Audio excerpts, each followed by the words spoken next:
ফালাম্মা কানাল আশিয়্যু কাম রাসূলুল্লাহ সাল্লাল্লাহু আলাইহি ওয়াসাল্লাম, বিকালবেলা আসরের নামাজের পরে আল্লাহর নবী পবিত্র বাইতুল্লাহর সামনে দাঁড়িয়ে গেলেন, জাতির উদ্দেশ্যে ভাষণ দেবেন। হে দুনিয়ার মানুষ, বিপ্লব পরবর্তী সময়ে পৃথিবীর অনেক বিজয়ীরা জাতির উদ্দেশ্যে ভাষণ দিয়েছে অনেক বক্তব্য দেওয়ার জন্য।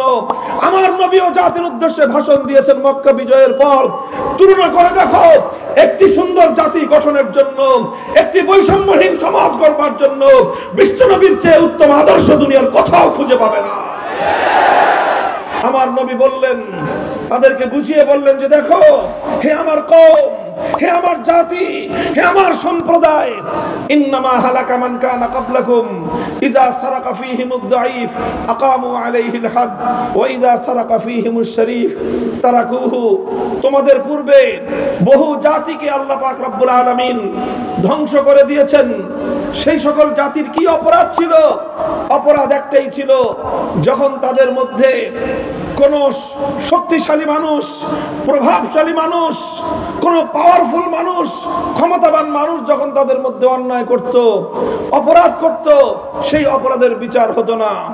কোন শিল্পপতি, কোন ক্ষমতাবান মন্ত্রী, এমপি, চেয়ারম্যানের দুলাভাই, এমপির শালা, মন্ত্রীর খালু, এই জাতীয় লোকজন, প্রশাসনের প্রভাবশালী লোকজন, টাকা পয়সাওয়ালা ধনী মানুষ যখন তাদের মধ্যে অপরাধ করত, সেই অপরাধ করার পরে নানা সিস্টেমে তাদেরকে রেহাই দিয়ে দেওয়া হতো, মুক্তি দিয়ে দেওয়া হতো। তাদের উপর কোনো বিচার ব্যবস্থা প্রতিষ্ঠা করা হতো না।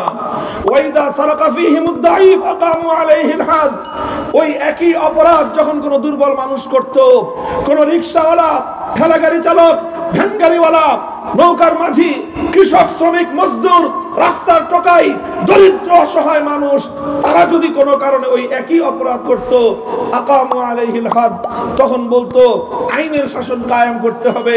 গরিবের উপর আইনের শাসন 100 ভাগের জায়গায় 200 ভাগ প্রতিষ্ঠা করা হতো।